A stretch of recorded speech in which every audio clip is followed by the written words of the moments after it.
Friends, hello and welcome to the Church, the Healing Community. I'm grateful to be with you all today to reflect together in a practical way on what is the call of the Church in the midst of what's being described as a mental health crisis. My name is Beth Labsey, and I have the honor of directing the Fiat program on faith and mental health, an initiative here at the McGrath Institute for Church Life.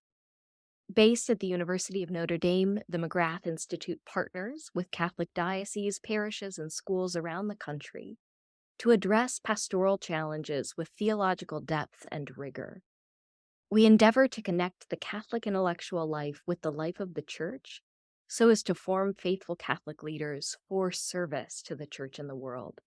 And it's been through the Institute's service to the Church and attention to the needs and experiences of the body of Christ that we came to discern the need for a more dedicated effort to draw on the resources of our faith in order to support persons living with mental illness and their families, and to promote a deeper culture of care and communion within the Church. So from this discernment was born the Fiat program on faith and mental health. It's a focused initiative whereby we at the McGrath Institute really work to support the Church in responding to the mental health crisis. A few words to get us started in reflection before we enter more fully into the webinar and I have the chance to introduce our three panelists who are with us today. So since the pandemic, we've seen an increased number of persons, including children and adolescents, identifying symptoms of depression and anxiety. And on the whole, reports of serious loneliness are on the rise. But we were seeing an increase in these symptoms even prior to the pandemic. So today we'll consider, is there a role for the Church in caring for persons and families living with serious mental illness? And if so, what is it? Today we'll talk about how the role of the Church is not to supplant or replace good psychological care, but rather to provide a supportive community that participates in and reflects the sacramental life of the Church. We'll discuss how ministers, whether they're priests, deacons, lay folks working at a parish or diocesan level, or volunteers, can provide greater support. But we'll also spend a lot of time talking about how all of us, those in the pews, can provide greater support for one another. This is especially timely in the context of the Eucharistic revival, as we reflect on what it is to be a Eucharistic people. The Eucharist ultimately reveals to us our identity as being one body in Christ. St. Paul, in the first letter to the Corinthians, expresses how when one member of the body suffers, all suffer. But if one is honored, all share in its joy. So we'll think through what it means to live out this expression of our Eucharist identity in the way we care for one another, especially how we share in friendship with those who live with serious mental illness and with their loved ones. In Deus Caritas Est, Pope Benedict XVI reminds us that Eucharistic communion includes the reality of being loved and of loving others in turn. Therefore, a Eucharist which does not pass over into the concrete practices of love is intrinsically fragmented. So we'll consider how those concrete practices of love, what they are, and how can we better care for one another. So with that, I'm delighted to introduce our three panelists. Our panelists include Sofia Carrazza. Sofia is a Marshall Scholar at the University of Cambridge, pursuing a PhD in the MRC Cognition and Brain Sciences unit, and draws a wealth of wisdom both from neuroscience as well as just a lived experience of our Catholic faith. Louis Damani Jones is a behavioral health therapist with SSM Health in the St. Louis area, and Louis brings some beautiful clinical experience, ranging from service in emergency room units, community-based settings, and inpatient psychiatric care. And last but not least, we have with us Dr. Leonard DiLorenzo, who directs our undergraduate studies here at the McGrath Institute for Church Life, where he serves also as academic director for Notre Dame Vision and directs our Sullivan Family Saints initiative, in addition to hosting one of my favorite podcasts, Church Life Today. So friends, today we're talking about the Church as a healing community. But healing can be a rather loaded word, oftentimes misconstrued or misunderstood. And when I first got into working as a mental health therapist, I found myself often asking, what do we mean by healing? And I found that within the Catholic Church, we have quite a rich tradition around healing, which is broader than what I'd originally thought when first equating healing to perhaps a miraculous cure or a cure in general. So I wondered, Lewis, if you could talk to us about what healing might mean in the lives of those who you care for in direct psychiatric and inpatient settings. Thank you for that. And it's a huge question. And the first thing that came to mind is the importance of what you might call a recovery orientation. So in the view in the past of some serious mental illness, the idea was rather deterministic and fatalistic, right? You have this, basically, we just have to manage it, put you here in this location, and hopefully you can just stay here for the rest of your life, essentially. And now we're highly encouraged to have a recovery orientation. And I think, like you're saying, healing can look a lot different for different people. So recovery orientation is just a hopeful vision that no matter where this person may be on the spectrum of mental health challenges, that they can have hope that there's opportunity for a better life, being able to cope with symptoms better, symptomology better, being able to live just a life full of meaning and richness.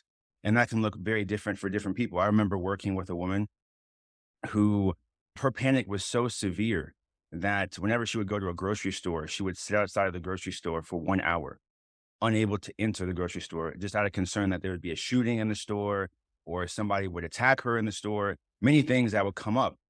And so for that person, recovery may not be, I don't feel anxiety or I don't have a sense of dread when I'm nearing the need to have to go to a grocery store or have to go to a public place. But it may be a huge step when that person can spend 30 minutes in the car, right? And then they can make that step into the store. It may mean a lot when that person can get to the point where they still are walking with dread and anxiety, but they're able to successfully get through the store, get what they need, and get home in even maybe 45 minutes. So that is just, so some people they may say that's not recovery. That's still living with this experience. Well, for that person, their quality of life has improved. They've grown as a person. They've been able to cope with their symptoms better. And so this idea of being cured, I think, can sometimes stop us from this orientation of recovery, right? We're growing. It's a constant process on the spectrum of experiences that people may have. Um, I think about another person who I worked with, and I think I may have shared this with you in the past, but there was a person who I was working with in an inpatient psychiatric setting, and this person had severely traumatic history and background, and they had a lot of challenges that they brought to the inpatient setting. But one thing that they cited often in groups and individual was this relationship with their father. And so that happened to be that when I was running the group, we were on forgiveness therapy. And they're talking about the stages of forgiveness and the steps of forgiveness, what forgiveness is and what forgiveness is not. And at the end of that session, the person decided to make the decision after deciding to choose forgiveness for themselves to then go and call their father for the first time in a long time. And that was just the very beginning, but that was a step toward recovery for that person of healing.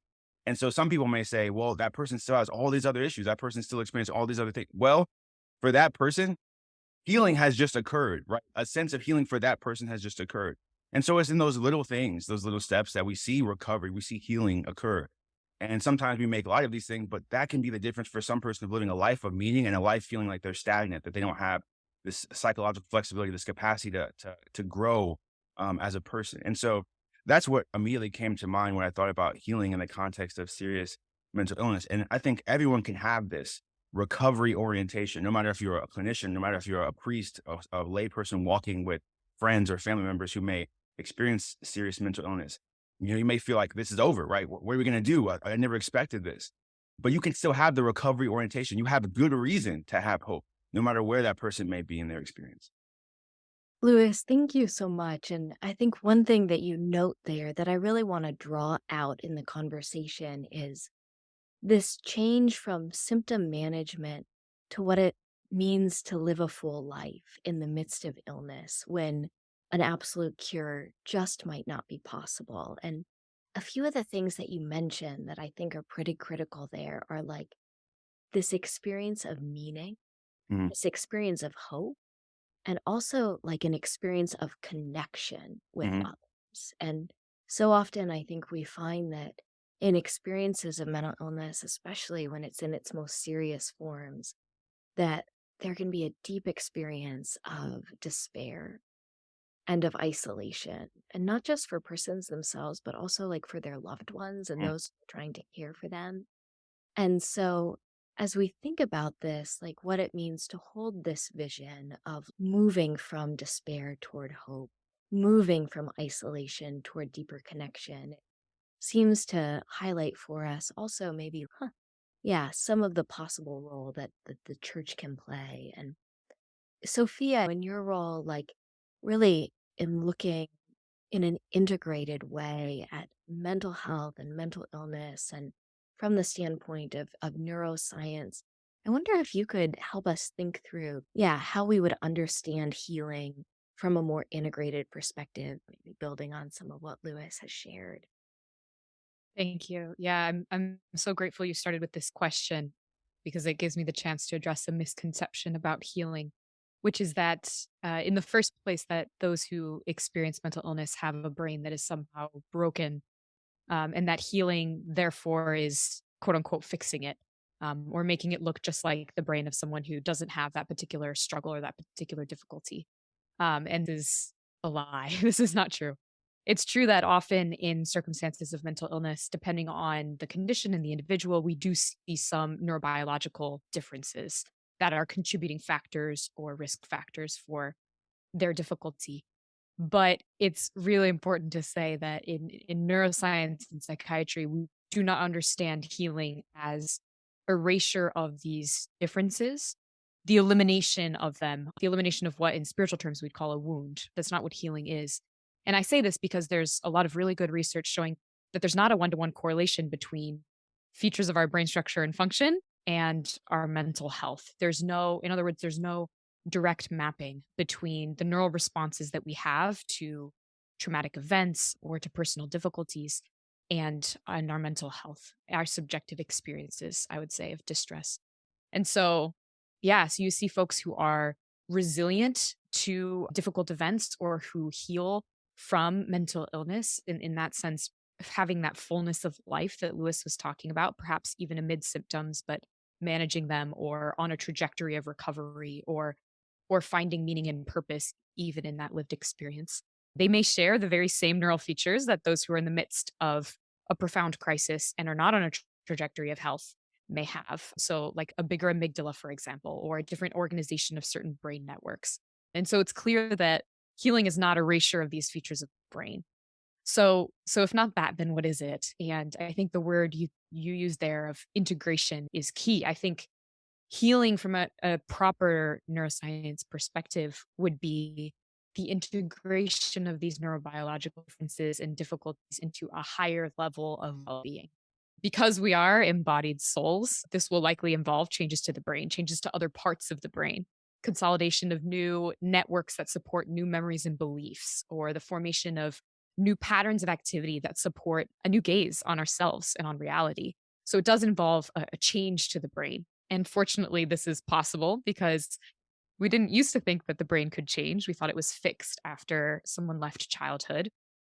But we now know that the brain can be remodeled throughout life. This is neuroplasticity. We can have new neurons that are born and integrated into circuits. We can remodel our connections and get rid of ones that no longer serve us. And this is how we form new memories and habits and beliefs, which of course aren't reducible to our biology, but necessarily involve our biology. So, on the level of our biology, change and healing is eminently possible throughout our life. And if we think in sort of neuroscientific terms about how this might come about, I think one important element to have in the equation for a lot of people is often good medical care, depending on the severity of their illness, the nature of their experience, which can mean therapy, it could mean psychoactive medication. But one really important piece of the puzzle is relationship. I think that's overarching a lot of different paths to healing is this dimension of relationship. Because we can talk about this further perhaps later on in the conversation, but the human mind and brain, just like the human soul, it's intensely social. And I think we see this in particular in the healing journey. There's some interesting research from animal studies showing that neuroplasticity is upregulated when we're in social situations. So, for example, when mice are with a bunch of other mice, more new neurons are born in their brains. And so, being with each other actually helps our brains change and grow more quickly. In human children, there are studies showing that a single supportive relationship with a loving adult can protect them against the stressful effects of traumatic events early in their life. And in adults, there's some good research showing that the the efficacy of the therapeutic relationship is a function even more than the kind of therapy you're receiving. It's a function of the kind of bond that you have with the clinician, with the therapist. So we see even, yeah, and in circumstances of loneliness, social connectedness is a really powerful source of a sense of meaning that can integrate our woundedness into a higher level well being. So I would say in all of these circumstances, we see how interpersonal bonds, relationships of communion are the path to healing that takes up and incorporates our neurobiology, but is definitely not reducible to just a change that's detectable through neuroscience. Sophia, what you name about, so we don't reduce mental illness to just something of the brain. And at once, like deeper understanding of the brain has shown us that change is possible. And some of the kind of what Lewis described in terms of an experience of meaning, an experience of connection, being able to engage differently with the world and not just be determined by perhaps even the limits one has previously experienced. That we're seeing that in now what's described as neuroplasticity within changes within the neural architecture of the brain. You really point to the importance of relationship. And I'm just considering I am gifted with different friendships with folks who've shared with me about their life with serious mental illness. And so often that life involves just an inability to take part in many relationships and forms of meaningful engagement that were just previously taken for granted, maybe before they experienced their first psychotic break. And all of a sudden, they found themselves in a hospital setting or at home alone where they could no longer attend work or school or take part in the same activities that they once did. And so it strikes me that it's an invitation then for all of us to think creatively about how we continue to foster a space of community that's open and receptive. It's not just a community only open to those who are fully functioning, so to speak, but it's a community where we can really receive one another in our respective states of life. So, and with that, perhaps that kind of opens us up, Lenny, then to begin to think a bit more theologically. So, given your role as a theologian and actively involved in the formation of young people and adults within the church, how might we think about healing and mental health within the life of the church? Yeah, I really love this avenue that you've opened up for us in terms of relationship and thinking of community.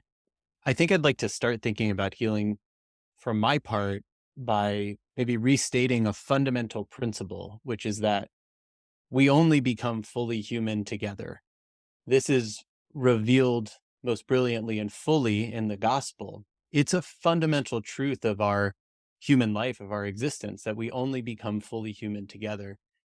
I think if we were to imagine what the fullness of health is, we're really talking about salvation. And salvation, even the word itself, contains within it the notion of health, salus, health, and well being.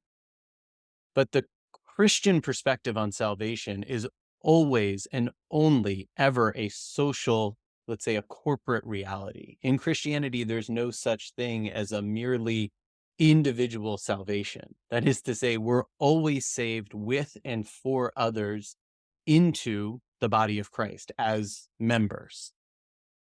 And there's something perhaps even in that we have to be healed from, which is maybe these notions of an individual well-being first, and then the potential for moving into some kind of social well-being. It doesn't, this is a sort of fabrication, a lie, you might say.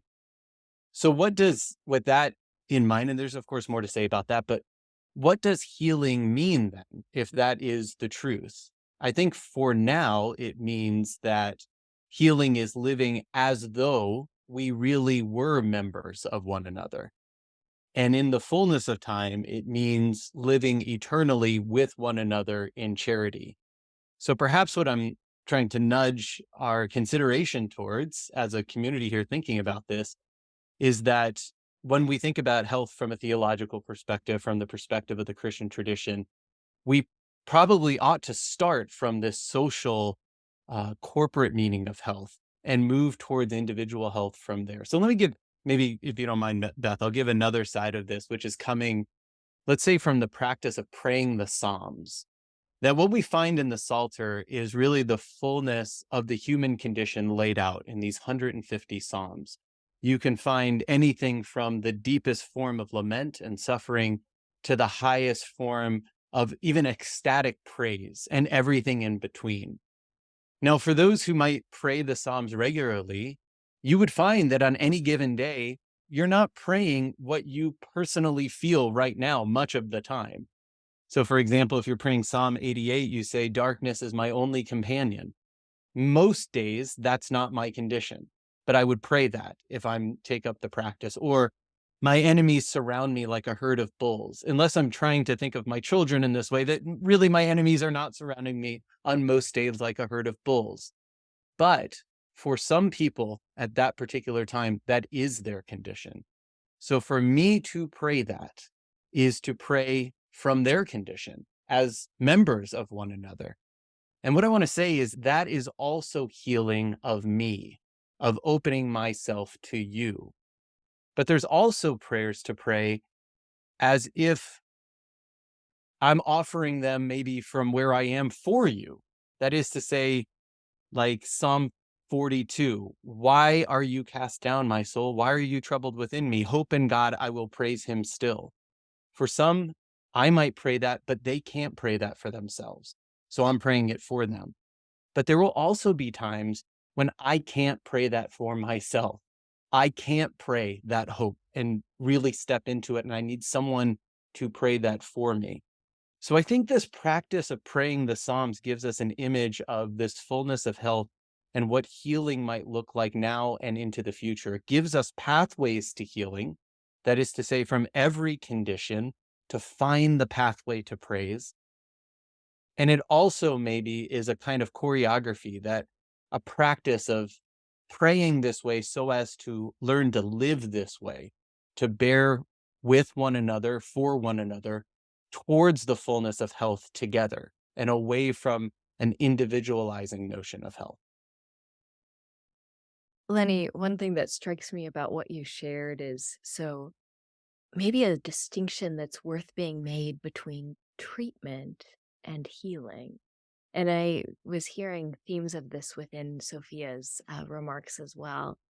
Treatment, oftentimes we can focus on isolating certain symptoms and seeking to resolve those symptoms. And so we can think about it on a person by person or individualized basis. But it's remarkable, Sophia, how you've said, well, even from a perspective of understanding the brain, the mind, the whole person as an embodied soul, healing would not just involve treatment of symptoms, but a sense of the whole and the way our whole person, all these different systems, so to speak, move toward a deeper integration, and how that's in and through relationship with each other, and how akin that is then to what you're talking about, Lenny, is this conception of like health, salus, salvation, as belonging to being one body in Christ. And we can't just think of my own health and well-being apart from another. As it really strikes me of, yeah, this is to live the common good, to live out that communion as a people.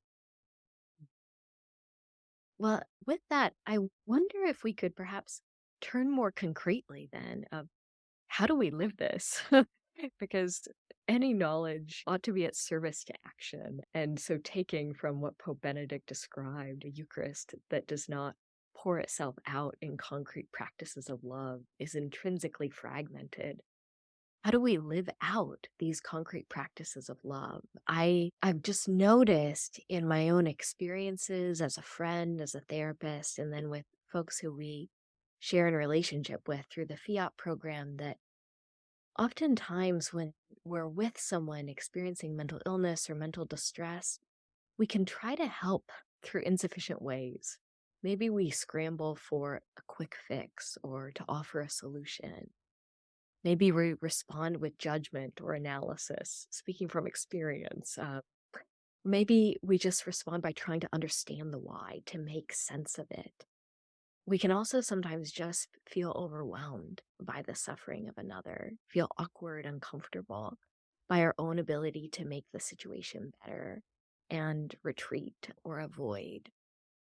So, if those aren't manifestations of what it is to live out this call to communion and relationship with each other, then what is? How do we live better? And Lewis, you and I have talked about the need for like relationships of healthy vulnerability and support beyond just the therapist patient relationship. So I'm really curious in terms of even thinking from your experiences of direct care and relationship with those you support on a day-to-day basis. How do we translate that? What does it look for us as everyday people within the church or those who are in ministry to seek to live out better relationships of care, of friendship with those who are experiencing serious mental illness and perhaps with their loved ones? Mhm. Well, I think about so like the church as to say like a parish setting. And this is really a community. This is a place where so many individual interpersonal interactions are taking place. And that means that it's an opportunity for healing. That means, just as we discussed, it's an opportunity where healing can take place. And from an interpersonal process perspective, so many of the challenges that we have, even that may be internal, they have different pieces that also are connected to our relationships, connected to our experiences of relationship with others and all those things. And so opportunities for new relationships with others, opportunities for new ways of experiencing what relationship can mean, that can easily happen in a parish level and easily happen without having a clinical license. Just through being a person that is open to that for others. I think the church has to really take this role very seriously because many people enter a church and they don't feel like some people, I'll say, not many, some people feel like they come to a church and they don't have that sense of authentic relationship, even with the person in the pew next to them. And that's a missed opportunity for healing. I think about in interpersonal process in other modalities, this idea of the corrective emotional experience, right? Which is really just sometimes people may have had a wound in their past experiences where they had some type of something that they were trying to express and it was shut down. And they feel that's internalized this feeling of not being able to enter into an authentic relationship and all of these things. And if the church sets aside spaces for real intimacy between others, then people in the church with lived experiences, just regular people, can be the source of that corrective emotional experience for others. Just in somebody who may struggle with feelings of not being welcomed, whether it be from their family life, whether it be from just in the community life, they come into a church and someone joyfully and authentically says, "I'm so glad you're here." Authentically invites them, "Hey, we have this thing that we're doing. We're going to come." They may have never had an invitation like that in their life. And that can be the beginning of healing for them of, wow, maybe I am maybe I am lovable. Maybe I'm someone who people want to spend time with, right? And often maybe you can never see someone and say, this person's experiencing a mental health challenge, or this person has a child that's currently going through psychiatric hospitalization, or this person has a child who they haven't seen who's experiencing mental health challenges or whatever. You can't see that. So often it's about always being on, right? Not waiting for, okay, I can't wait to see someone with a mental health challenge so I can, no, you have to always be on, right? And that's challenging, but that takes internal conversion. That takes really authentic living on our own part. And that's where we can grow as the church and as church communities that really trying to embody this. And that's a lifelong, that's a forever growth point. But churches can practically implement this by creating those opportunities for intimate engagement, because that just, the more opportunities for those interpersonal engagements you have, the higher likelihood of people having those corrective emotional experiences, those healing experiences, where they feel like they can correct some of these maladaptive, maybe beliefs or vision schemas, if you will, of what relationship can mean within a new relationship, right? There's some really cool chapters I read on group processes where like in a group, it can be almost like a re-family, like a new family experience, right? In a group setting, because all these different people bring these different personalities. In a family, you don't get to choose what people are like. So you have to learn how to deal with different things. And that can be healing for some people, and that can be very debilitating for other people, depending on their circumstances. Same thing can happen in a group process. You can have people who are, this way and that way. And sometimes that can actually be healing. You're like, wow, I never knew people could be like you, right? Not in a negative way. but I never think people could be like you in such a beautiful way, in such a different way. And that can open up new processes from a social perspective of just, I can be different. Or maybe like this experience, like how I see it, could maybe be seen a different way. I'm sure that we've all had these experiences if we've ever been in small groups of just like those different encounters that really mean a lot and they stay with you. And I think that can also be something that people experiencing serious mental illness can also experience in terms of renewed relationship capacity and renewed meaning. So the church, I know that churches are struck with resource challenges, but these are things that are low resource, right? Often you just need time, right? And the space to set aside where you can build these relationships. Bible studies are abundant. Other forms of process groups that can happen in a parish setting. Historically, churches have played a huge role with having AA meetings in their basements or things like that. And that's obviously that special situation, but also you can build those same types of experience, those lived experience opportunities within just the church setting. And so I think that's a real practical way that churches can begin to be a vulnerable community, a community of vulnerability, where that opportunity for authentic vulnerability can manifest itself, right, in real intimate relationship. Can I Well, follow up on that, Beth? yeah, thanks, Yeah, Lenny. so I'll add something boring. Which what Lewis is talking about makes me think of thinking and reimagining the church as a culture of mercy, and maybe a number of different smaller cultures of mercy. And it reminds me of Thomas Aquinas's teaching on the virtue of mercy. So this is the boring part, but bear with me for a second. He says there are two dimensions really to the full virtue of mercy. The first is aesthetic perceptivity, and the second is volitional action. By aesthetic perceptivity, he means our ability to have the passion for another, compassion for another, which is based on actually seeing them as they are, being able to recognize for those who suffer the particular way in which they are suffering. But it's very difficult to hone that kind of perceptivity. It takes time, it takes learning, it takes knowledge, it takes the right kind of conditions to be able to be with each other, to in that way bear ourselves to one another. So aesthetic perceptivity, which then is completed by volitional action, the will to do something about the suffering. And when we hear that, we think, well, that means to heal the suffering that is there. But many times we can't heal the particular suffering in someone else that's before us. So the volitional action means at least ensuring that someone else doesn't suffer alone. That means joining them in some way. That means accompanying, being with. And hearing what I love what Lewis is saying there, this is a way I think of reimagining our parishes, perhaps our schools, our places of coming together to practice faith, thinking about the conditions that we set up, not just what is said and preached there, but the kind of conditions we set up. Are we creating the kind of conditions where we can be seen and known, and we can take the time, because it takes time, to see and know each other so that knowledge might lead to love? So that's my boring add-on there, but I love what Lewis is saying. To be seen and to be known. And Lewis, you name like these intimate spaces. And I think intimacy is vulnerable. And particularly, you used another word, Lewis, of like maladaptations, that with our symptoms, we can have maladaptations. And maybe that's an experience that then a maladaptation could be others are unsafe or frightening, or I can't be received by others. And so I need to draw into isolation. And so this kind of stretch of courage to be part of a community, but also the capacity of the community then to practice what you name as that perceptivity, Lenny, that ability to receive the other with open arms. And Sophia, in our conversations, I found, wow, there's so much like richness. Even you have different ways of talking about maladaptations as actually adaptations of the person and in our striving to be whole and to be well. And so I'm wondering what you might be moved to add to, the conversation about how we live this concretely. Yeah, I agree. I think the idea of adaptation to our circumstances is a really freeing one in the context of mental health, to look at our personal history and our journey with curiosity and to see how certain behaviors and beliefs that we have might have helped us in a sense, in a certain challenge or a certain um, adverse context. I study children who have experienced abuse and neglect and the impact on their brain structure. So that's the perspective from which I'm coming at this.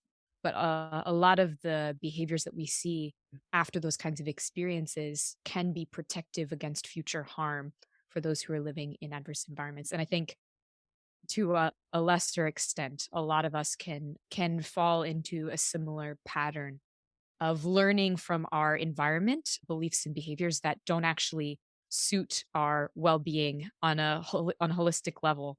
They don't make it easy to live in fruitful relationships of communion with other people, though they might have protected us in previous environments. And yeah, and so having that gaze of curiosity can help us identify and let go of those perhaps maladaptive beliefs that in the end aren't what we want for our lives now, but to be patient with the process, knowing that our minds and our bodies are not broken. They were trying to keep us safe when we faced difficult experiences in the past.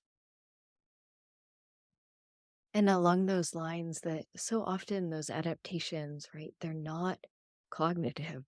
They're Mm, operating at like a deep level of our nervous yeah. system's response to environment and then how that operates within our person as an embodied soul. And so I think one of the things I've learned from you is it's not as simple as like having the cognitive recognition of, oh, this is unsafe, so I'm going to act in this way. Yeah. And the gift of therapy is that it can help us bring to a level of an awareness. Oh, these are actually ways I've adapted to environment and experience, which isn't just sometimes we overly attribute mental health causation to like family dynamics, but it's complex.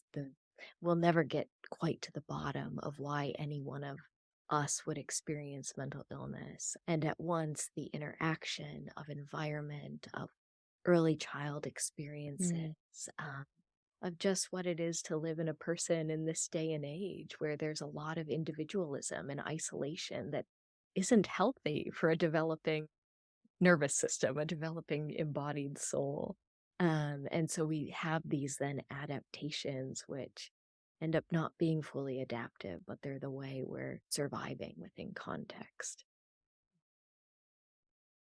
Perhaps if we could return to this thought of seeing oneself and others through a gaze of mercy. And Lenny, I know you've done some fascinating work with students here at the university of just learning to tell our stories within a broader story of the Paschal Mystery, Christ's life, death, and resurrection, and the life of the church, and how sharing stories can actually be a powerful means of coming to experience that we're not alone in this. And so wondering any kind of thoughts you might have too about, yeah, what it looks like to share our stories in a parish context. Yeah, no, thanks for that, Beth. The particular work that kind of started this was working especially with young people, college students, sometimes high school students, in identifying and crafting and perhaps even telling what we would call stories of grace, which are stories of God's action in your life. Now, there's some things that have to be moved away from in order to really talk about grace as grace. Grace is not, as Flannery O'Connor would call it, the instant uplift, just that which comes over and just smooths everything out without getting dirty in any way. When we're talking about grace and God's action in our life, we're talking about ourselves as the object of God's merciful descent. And when God responds to suffering, to illness, to evil, it's not a response with an explanation. It's a response with an action, which is to draw near, to join in, to heal, sometimes slowly, but all parts from the bottom up. So for us to be able to name grace in our lives means to really look honestly, and it takes some courage at what is really there in our lives. But there's an education, a kind of formation, I think, for people that we've tried to provide as much as we can in knowing and being able to recognize the signs of grace, what grace is, to be able to claim that movement of grace within your own narrative, within your own memory, within your own life.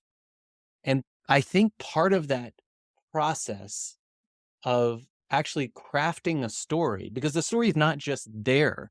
You actually have to craft it. You have to take some ownership of it, see the beginning, the middle, and the end. Allow grace to be the narrative thread in that. to be able to do that is a form of empowerment. It's a form of kind of mercy towards yourself, I would say. But then to be able, in appropriate ways for different people, to share that with others is also a gift of the witness of grace in this life, in my life. It's an invitation to others to see you in a different way, but also perhaps to reflect on themselves in a different way. So we've really tried to craft these communities around this practice, right? Because you need a kind of community that allows you to create these stories, to tell these stories, to receive these stories, and to reciprocate. And I think going back to some of the things we're talking about, that is a particular kind of culture of mercy. Small cultures, more intimate, knowledgeable, where some of these risks and vulnerabilities can be tried. That is really striking. I find so often, boy, with mental illness and serious suffering, we can just end up staying in the question of why. Like, why am I suffering? Why would God do this? What biochemical causes, environmental causes have contributed to this? But we can get stuck in that place of why, and it can be a place of deepening despair and isolation. And I think what I hear you saying is, to that question of why, God doesn't respond with an answer. I've heard you say this before, but he responds with his person Mm. by suffering with us, by drawing close.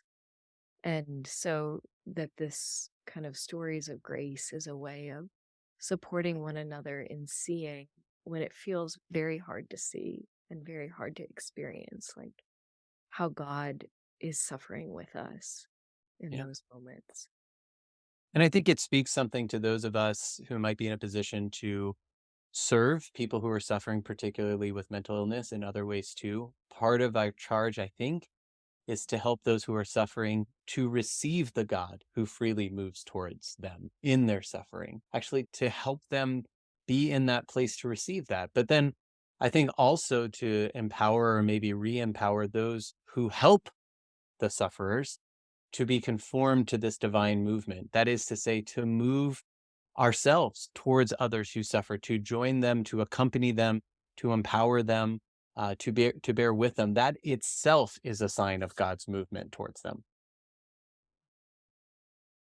This being able to move with. And so we're closing in on our final few minutes of our chance to reflect together before we open into active Q&A. And so Lewis and Sophia would love to offer you the chance for any final thoughts of, yeah, how we do that, how we walk with one another in the midst of suffering, and also in hope of a healing that is somewhat already in the possibility to move into deeper relationship with one another, but a healing that's also not yet, a healing that we'll never fully experience until we're ultimately experiencing the glory of the resurrection in our ultimate communion in heaven. I think one thought that I'd like to conclude with is just an invitation for our listeners to ponder the own needs and expectations that they have structurally and how they were created. And this is something that spans levels of explanation. I study it on the level of the nervous system, but particular, the need and the expectation of our brains and bodies and spirits for relationship to be embraced. And this is something that we see in neuroscience drives the development of the nervous system from the very first day. Its relationship with the parents that serves as a scaffold for the structure and function of the brain. But throughout life, we only understand the world and ourselves and can act in it in relationship with others. And we see this in the brain. So to understand, to ponder this need and to ponder the fact that this is my own need as well as the need of the person in front of me, I at least experience as a profound invitation to humility and to reset and to curiosity, because the person in front of me then is not a duty or an obligation, let alone a burden, but actually the path to my own experience of the divine coming to meet me and to answer the need of my heart for him. And in my own experiences of mental illness and of accompanying people with mental illness, this is hard. It takes a lot of listening and humility and reverence for the mystery of people's interior lives and forgiveness. But I find that all of these sacrifices that are asked of us in order to really live as members of the body of Christ are the path to our own fulfillment as well.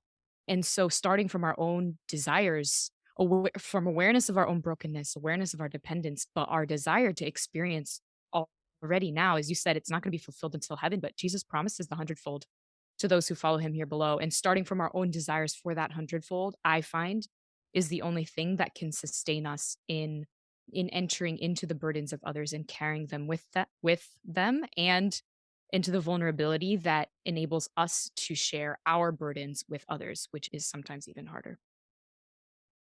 Wow. Yeah, to really receive the gift of another person. Because so often with illness, our vision of our person comes just focuses on the illness and the sight of suffering. And what you're saying about to see the fullness of the person as gift and to receive the way in which Christ is uniquely meeting you through the gift of their person. Yeah. Lewis, I'm wondering if, yeah, anything's coming up for you as we round out our time together today. I just think about the importance of avoiding the trap of Job's friends, because Job's friends, they had some struggles in terms of their accompaniment with others who were experiencing suffering. And what was that trap of Job's friends looking like? And can so often, this is what we can look like. This is what many people, it's a common human experience, but we want to give someone a boilerplate answer based on our understanding of why they're going through what they're going through. And we saw the disastrous results of multiplying Job's sufferings, right? Where a small part of the story is his experience of the sufferings, and a larger part is how people extend his suffering by trying to explain why and how he deserves the suffering and why this happens. And that's a trap that we can fall into as we accompany people, as people in the church, as lay people, as people in our families, right? We have these opportunities within our family structures to encounter people, or small communities, to encounter people who may be experiencing this. And how often do we have this righting reflex, right? The desire to right the wrong in someone else as we see it. And that's something that we have to resist in ourselves, and that takes work. And I contrast the Job friend trap with the experience of the Good Samaritan, as Pope Francis lays out, and also what he speaks out in what Christ speaks out in more detail in the Gospels of going the extra mile, right? Giving the extra amount, which doesn't have to necessarily mean giving materially, although it definitely could and should at different points, but it can also just mean your time, can also just mean that ear, can also just mean like presence, right? When maybe it's a little bit uncomfortable to be present. And it may be coming up, some things may be coming up for you as someone is sharing. But you just sitting with that and saying, I'm offering this suffering up to listen to you, not to write your experience, but just to be present with you and to show you that you are worthy of my time. You're worthy of my presence. I think can go a long way. And you don't need a license. You don't need to be a professional. You need to know everything about what mental health challenges consist of. All you need to do is be present with others. And that often takes growth in ourselves, no matter where we're at, because it's tough to do tough things. But it's also worthwhile, as Sophia was mentioning. It's so worthwhile to grow for ourselves in that merciful listening ear, in that work of mercy, of just being with others and listening to others in their sufferings. Beautiful. Well, friends, with that, we conclude our recorded portion of the webinar, and we'll move into some live Q&A. So thanks for the questions that you've submitted already, and we'll continue on with our dialogue. All right, friends. So yeah, again, thank you for the questions that you've sent in. And as you'll see, we're now transitioned into our live portion. And one of the questions that we received from our attendees, from Reverend Catherine Green McCrate, who's been a great advisor to the Fiat program, is a question about forgiveness. And so Reverend Green McCrate raises the question, could you say something more about the stages of forgiveness in the healing of mental affliction and mental illness? And so as we're thinking about forgiveness, certainly it ties into different themes that we've spoken to around mercy. I also think perhaps it's worth speaking to the sacramental life of the church and how forgiveness is expressed in and through the sacramental life. And so wondering whether one of our speakers would be open to getting us started around this question around stages of forgiveness. I'll jump in just because I talked about forgiveness therapy. So that was developed by Dr. Robert Enright. And so I'm not endorsing him as a person. I'm just speaking on kind of this therapy. And I'll talk a little bit about the stages that he has. He talks about first this uncovering phase where you really have to understand what the wounds you experienced were. And again, this is a process-based looking at forgiveness, but you have to uncover and actually understand what are some of the wounds that I experienced from this hurt? Where I actually have to deal with and sit with what my wounds are, almost take account of them. And then from there, you actually start on the process of actually making the decision to forgive. And a big part of the forgiveness therapy literature and talk and therapeutic process is about helping people understand what forgiveness is and what forgiveness is not. Forgiveness is not necessarily reconciliation. They're connected, and we can talk sacramentally. However, there's a distinction in a person. Maybe you're going to make the decision to forgive, but maybe someone harms you so severely that you cannot reconcile with them. You cannot go back into entering into relationship with them. And so that's a big barrier for a lot of people in the group. They're like, oh, this person harmed me so much that I can't ever speak to them again. But helping people to understand it's actually a decision. And so you get to the decision phase and you help people really wrestle with, okay, why should you forgive? Why should you not forgive? Right? And have people really make that decision so that they can make the commitment, because the next stage is the work phase. And every time you hear work in therapy, you're like, oh no, this is going to get real.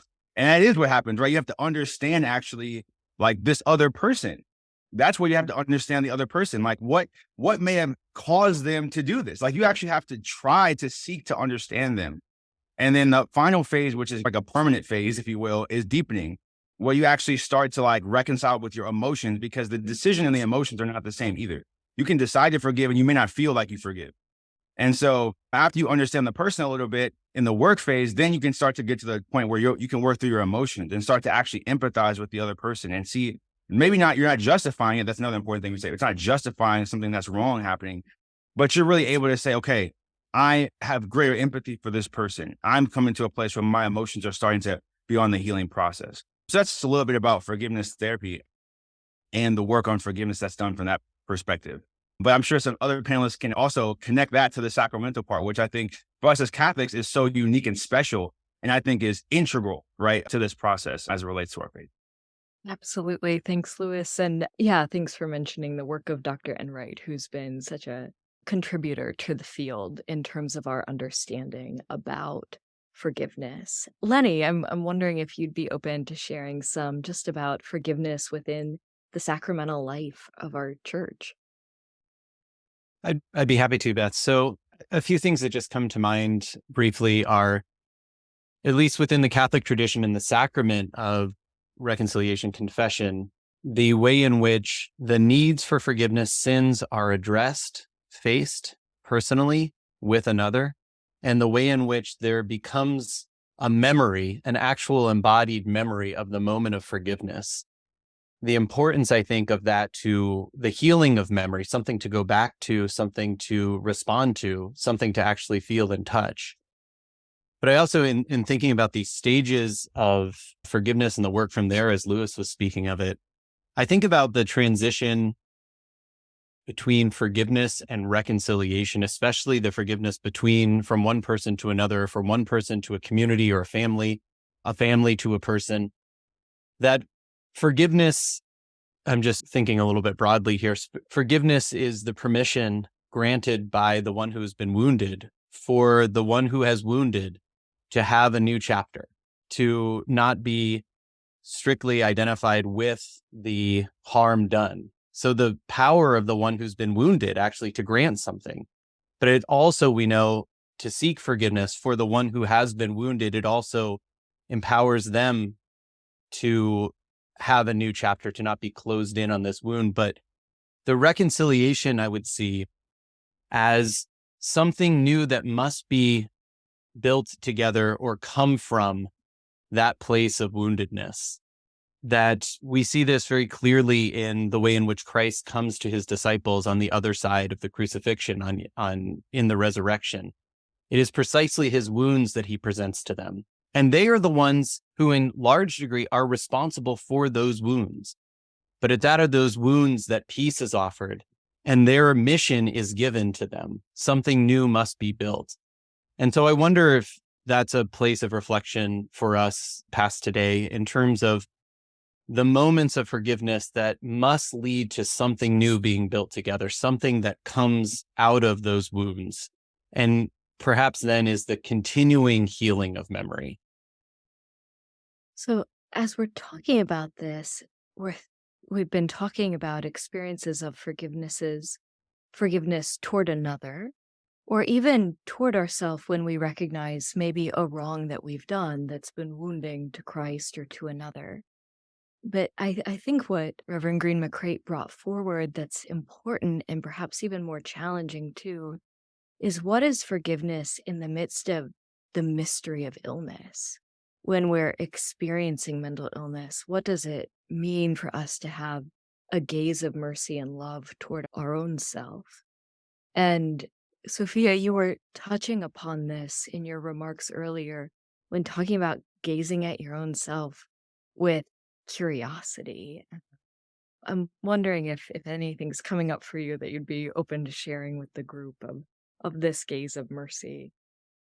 Yeah, thank you. I so appreciate what my fellow panelists have said about forgiveness on this topic. I think in terms of forgiveness, and exactly as you pointed out, it's in my experience often something that it's my receipt of mercy that enables me to take steps along this path of forgiving others.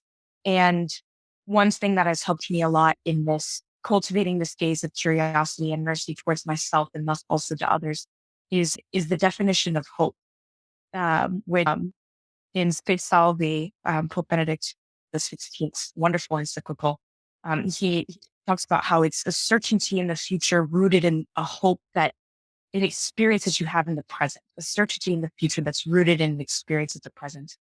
And in my experience, even in the times of mental illness of my own or that of others that have most been full of darkness and the temptation to despair, there has always been a presence there upon which I can build, that can give me a certainty that makes me look forward to the future with hope. And so looking for, no matter how small those kernels are, but those seeds of certainty that are present in our hearts, in a friend who remains faithful to us, or in the possibility of receiving the sacraments, or whatever it is that the Lord sends us in those moments. I think that's the place upon which we can build when we're trying to forgive and take steps along this path, because it can seem daunting when you look at, I can't forgive, I don't think I can go down that road, but to look at the certainties that you already have, the small seeds that are already present, I find is the most fruitful starting place. Thank you. Another question that came up within the group was how can we help our brothers and sisters who are experiencing mental illness know that their identity and worth comes from being a beloved child of God and not how well they function? Wondering if any of our panelists would be open to starting with a response to that question. I can get us started, Beth. Thanks, Lenny. From my perspective, I think one of the keys here is for those who are in the position to communicate that to someone, to communicate their belovedness, is actually to allow ourselves to enter into the divine way. What do I mean by that? The divine way is the consistent movement of God as testified in Scripture and the tradition, that when there is a plea for help, when there is a cry of suffering, the response is for God to move towards the one who is suffering in person. And I think for those of us who find ourselves in that intimate and privileged position of being able to communicate to someone else their belovedness, we enter into, and we're called to enter into that divine way. That is to say, to move towards the person who's suffering in precisely the way they're suffering. Unlike God, we cannot heal all the suffering that is there. We can't take it on and make it well all the time.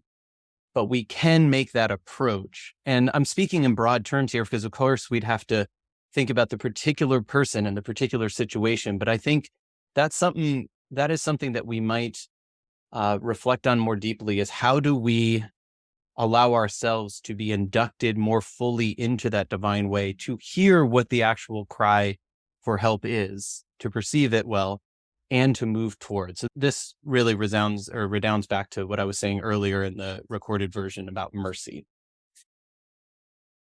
And what you're speaking of, it reminds me. So there was a great comment from Dr. Greg Popchak that I reposted within the Q&A, and he's inviting us as we reflect on the corporal and spiritual works of mercy to reflect also on to what end that these works of mercy are always ordered toward gazing upon the other with the gaze of Christ so that they can be able to gaze on their own person with that same love and compassion and mercy in time.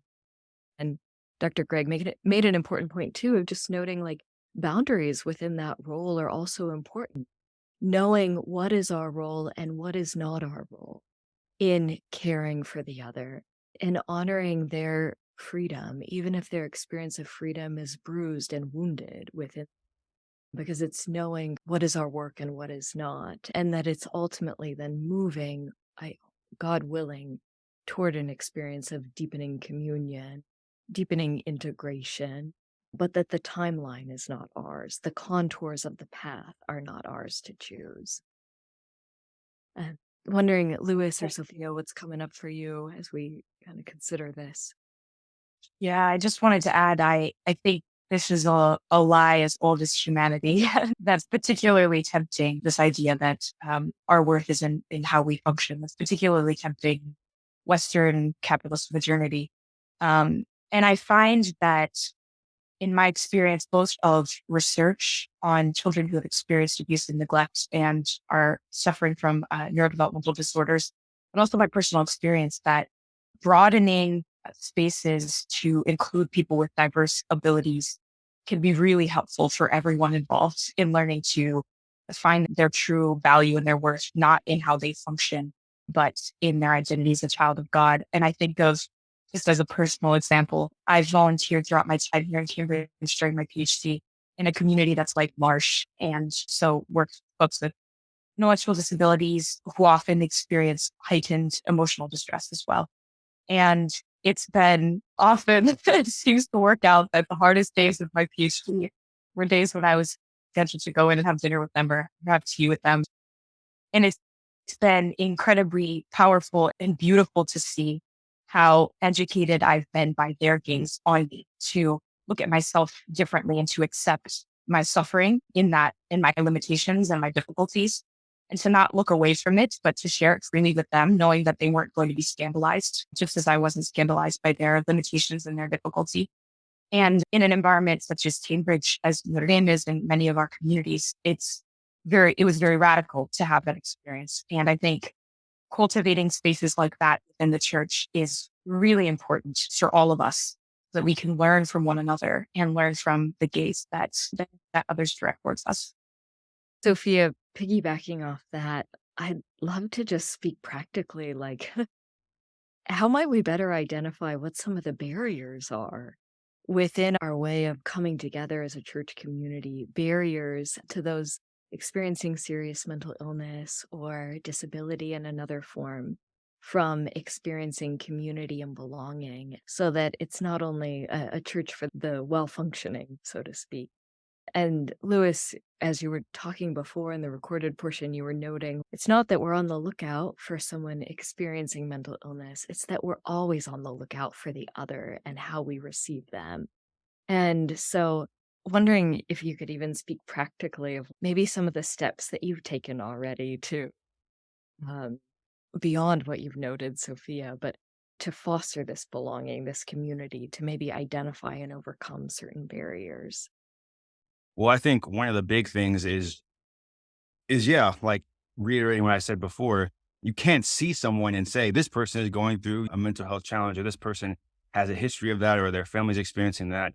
And it is about always having that view of, I want to invite someone, seeing someone who is in any way on the margins of a community, going out of your way to try to invite them. If you're more plugged in, or if you're more attached to that community, you want to bring them in, that invitation in itself can help to alleviate for that person the anxiety of, I shouldn't be here, I don't belong here. And so I think I talked too about the corrective emotional experience. That invitation is healing. Going out of yourself to give that invitation. And you may have anxiety. You may say, I'm really bad at talking to people. I don't want to make this awkward. But you have to say, hey, maybe my awkwardness, maybe me feeling this awkwardness or this anxiety, maybe it'll be worth it if this person feels less, right? Just thinking about how you can be the person who helps to build more of a community, starting small group studies of different kinds of small group opportunities. There's just a lot of discussion put out by the Surgeon General and others just about the epidemic of loneliness as it was discussed. And if you see all that and you hear how some of these issues are connected to people's greater experiences of anxiety and depression, especially looked at adolescents, many things is multifactorial, but a lot of people are drawing connections there. The churches are really the front lines. And even in that document that was put out, the advisory document, it talks about that in both the first and the last pillars, that really we have to have a renaissance of values, if you will, of connectedness, respect, kindness towards others, love towards others. Sounds familiar, like Christianity and all the values that we're supposed to live in our church lives. And so I think it's really about re-understanding our own values and trying to live those out in the parish context. And it's hard to give a prescription because it is so diverse. Parish context can look different if you're like on a college campus context, if you're in a small rural town, like in Southern Illinois. There's a different context for what small group community looks like or what community looks like at the parish level, but the invitation is universal. Calling people in is universal. And going out of yourself and being the one who says, I want a more welcoming community here in the church. So be the person who does that and facilitates that, and then help that to spread to others. And often that's the burden person trying to reach out to, right? That's not saying you don't experience challenges or that it's not hard for you and you don't wish you had more community or more of this type of community. Well, be the person that starts. And I think that goes a long way to transforming parishes. There's many parishes where just a few people started getting together and saying, we need to have this here. We need to do something here. And that does transform parish communities and lives. And so I think it's something that has to look different based on different communities. But I would say the power of the invitation, the power of being always on and seeing like, where are people at in my parish? If I see this person always shows up at mass and nobody's talking to them, or I see this person who maybe comes to a meeting and they feel like nobody's talking to them at the meeting. It's all those small things that really help to build that culture of welcoming. And I think helps to pare down that epidemic of loneliness that we're experiencing. And then often will lead to people feeling more belonging in their parish context. If they have issues and they need to ask for help, that's the relationship in which they'll be more willing to do so as well. Beautiful, Louis. Thank you. Lenny, did you have something to add? Yes, a global comment for our parishes and other communities, but maybe especially for our parish, the importance of having a place for belonging probably begins with the willingness of those who are parishioners to actually be there. And I mean in person, right? It's hard to, the irony of this is we're talking over Zoom, right? And I'm about to make this comment about digital technology, but it's really hard to just spend time waiting on a screen for someone else to let down their defenses, to really settle in. The investment perhaps in our parishes is the investment that would begin with us actually spending more time there. And I don't mean just sitting in the pews, though that's important, actually making this again a place that is a center of our social and communal lives so that we can be found there, we can be encountered there, and other people can encounter us in real space in real time there. I just think practically speaking, it's a lot more likely and a lot more possible to wait with somebody, to waste time with others, to actually create an embodied community when you're in an actual space together. That's a hard cost to pay in our day and age. It's inefficient, but maybe that's part of the call of the gospel, is to be inefficient with our time in that way, to invest in real and flesh embodied community with one another. Yeah, the inefficiency and yet the fruits born when we are together. We teach a class for undergrads here on faith and mental health. And one of the things we'll often say is we're human beings, not human doings. And so how do we cultivate that shared presence? I think one other thing that has been important in our work with ministers is reminding them, notice your relationship with each other as well. What are your relationships among fellow ministers, among fellow teachers that you're serving in a school system, among colleagues within your family? Christ never sent out the apostles one by one. He sent us out two by two, because the way is relationship. Our Lord didn't give us a particular program or set of tools or techniques. but he did give us his person and the living sacramental reality of the church, which is the embodiment of Christ's presence and our gift of being together with each other. I know that we're closing in on our time, and I'll offer a few final comments. There was one question, though, Lenny, about the stories of grace. Someone had said they're very interested in perhaps offering an experience like stories of grace within their own community and wanted to learn more. If there were any particular resources or books that you could recommend. Surprise, Panelist writes a book on what he's talking about. So I read this book, Witness, Learning to Craft and Tell the Stories of Grace that Illumine Our Lives, which is really for ministers and educators to help them empower others in this work of crafting, claiming, crafting, and then creating the opportunities to share stories of grace. Actually, literally right now, 2 floors below me, there's a group of undergrads who are offering their stories of grace as part of a leadership development program that we have. If people would like some additional information about like how to create maybe these, like within the context of prayer, how to create that opportunity for people, maybe Beth, we can share some things that I have from things that we've done here at Notre Dame, and I'd be happy to follow up with people as well. Absolutely, Lenny. Thank you. Yep. And with that, I regret that we don't have time to address every one of your wonderful questions that you shared. So thank you for your questions. We are grateful. As we prepare to close for today, though, please know of our Thanksgiving with you. You're being present with us for this Zoom reflects that you're answering that call, that fiat, to better live this community and to care for our body of Christ here on earth. It is the vision and mission of the Fiat program to continue to generate materials in the form of courses and resources that can support you in your respective ministries, whether you serve the church directly or whether you're an educator or whether you're a friend or family member. So we have some virtual course offerings. We just finished our virtual course for the spring, but we'll offer another course in the coming fall. And then we have other opportunities that'll be forthcoming, like webinars and like other resources. So if you haven't already, please do feel free to sign up on our website to keep up to date with future resources. And we hope to gather again, at least virtually, and that you all can gather with one another and your communities to continue to cultivate this culture of belonging within our church. So many thanks. And thank you to our panelists.